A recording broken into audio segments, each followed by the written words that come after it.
ప్రభునందు నాకు అత్యంత ప్రియమైనటువంటి వారులారా, మన ప్రభువును రక్షకుడునైనటువంటి యేసుక్రీస్తు వారి యొక్క శుభనామములో మీ అందరికీ నా హృదయపూర్వకమైన శుభములు వందనములు తెలియజేస్తున్నాను.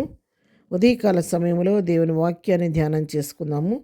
ఈరోజు వాక్య ధ్యానము కొరకు మనం తీసుకున్నటువంటి లేఖన భాగము యాకోబు రాసిన పత్రిక 5వ అధ్యాయము 15వ వచనం చదువుకుందాం.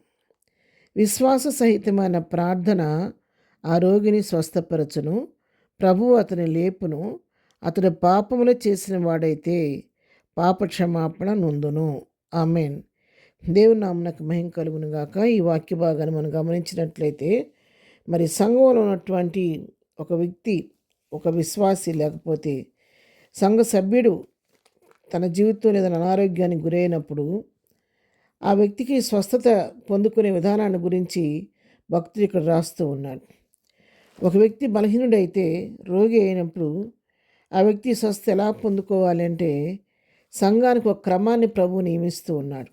ఆ పై వచనం మనం చదువుకున్నట్లయితే 14వ వచనం, మీలో ఎవడైనాను రోగి అయి ఉన్నాడా, అతడు సంఘపు పెద్దలను పిలిపింపవలను, వారు ప్రభువు నామమున అతనికి నూనె రాచి అతని కొరకు ప్రార్థన చేయవలెను.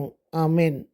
ఇక్కడ ఏం చేయాలంట, సంఘంలో ఎవరైనా ఒక వ్యక్తి రోగిగా ఉంటే ఆ రోగి ఏం చేయాలంటే, మరి సంఘంలో ఉన్నటువంటి ఎల్డర్స్ ఉంటారు కదా, సంఘంలో ఉన్నటువంటి పెద్దలను తన గృహానికి పిలుచుకోవాలి.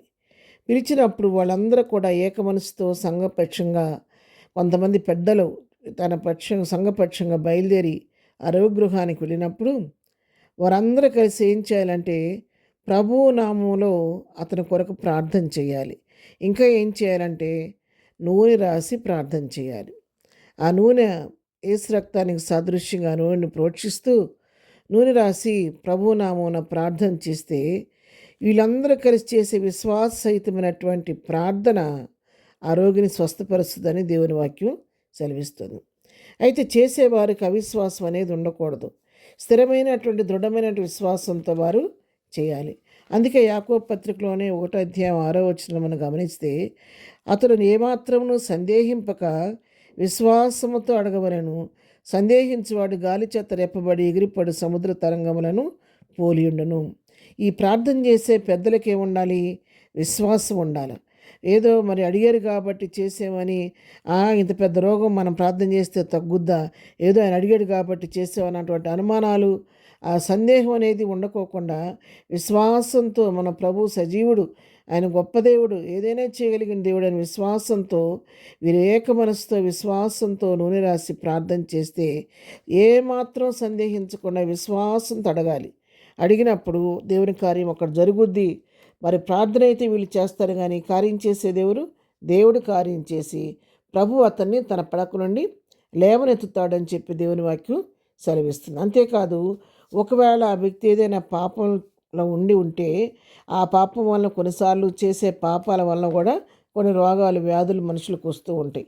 ఒకవేళ ఆ వ్యక్తి జీవితంలో ఏదైనా పాపం దోషం ఉంటే కనుక అతడు ఎప్పుడైతే వీళ్ళందరూ కలిసి విశ్వాసంతో నూనె రాసి ప్రార్థన చేస్తారో, శారీరకమైన స్వస్థ ఇవ్వటం మాత్రమే కాదంట, తన హృదయానికి కూడా స్వస్థ ఇచ్చి తనలో ఉన్న పాపాలను కూడా దేవుడు క్షమిస్తాడని చెప్పి దేవుని వాక్యం ఇక్కడ సెలవిస్తుంది. బైబిల్ గ్రంథంలో ఒక వ్యక్తి విషయంలో మనం గమనిస్తే, మొట్టమొదటి దేవుడు ఆ వ్యక్తి యొక్క పాపాలను క్షమించినందువలన ఆ వ్యక్తి స్వస్థత కలిగింది. మత్తయి సువార్త 9వ అధ్యాయం గమనించినట్లయితే, ఒక పక్షవాయు రోగిని మంచం మీద పట్టున్నటువంటి వ్యక్తిని ఆయన ఎదుగు తీసుకొచ్చారు స్వస్థపరచమని.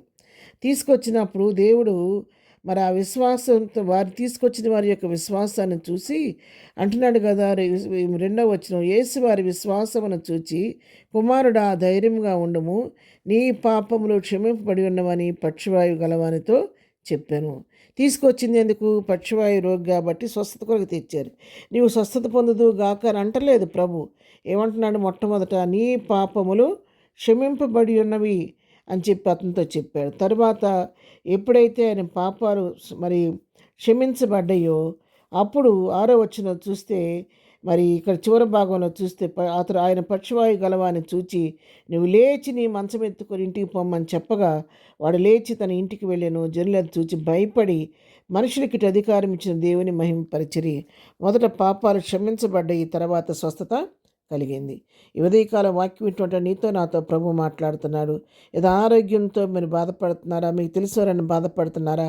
అది ఎలాంటి అనారోగ్యం మనం తెలుసుకొని మనం కూడా మన సంఘ పెద్దల్ని పిలిపించుకొని దైవజన్ని పిలిపించుకొని ప్రార్థన చేయించుకుని అద్భుతమైన స్వస్థ ఆరోగ్యం ఇస్తాడని ఈ వాక్యం ద్వారా తెలుసుకుంటున్నాం. ఆ విధంగా మరి ప్రభు యొక్క సరిగ్గా సహాయం తీసుకొని ఆరోగ్యవంతులుగా ప్రభు కృపలో ముందుకు సాగిపోదాం. ప్రార్థన. ప్రేమగలిగిన తండ్రి, పరిశుద్ధుడా, ఉదయకాలం మాకు ఇచ్చిన ఈ వాక్య భాగాన్ని బట్టి నీకు వందనాలు. ఎవరైనా రోగులుగా ఉంటే దయతో వారిని ముట్టండి, స్వస్థపరచండి. ఆత్మీయ, శారీరక, మానసిక స్వస్థత దయచేయండి. దినం బర్త్డే, మ్యారేజ్ చేసుకున్న బిడ్డలను దీవించి ఆశీర్వదించండి. ప్రతి వారు రాకపోకలో తోడుగొండమని యేసునామములో ప్రార్థించడి పొందుకొని ఉన్నాము తండ్రి. ఆమెన్. ప్రభు కృప సదాకాలం మనందరికీ తోడేయుడు నడిపించునుగాక. ఆమెన్.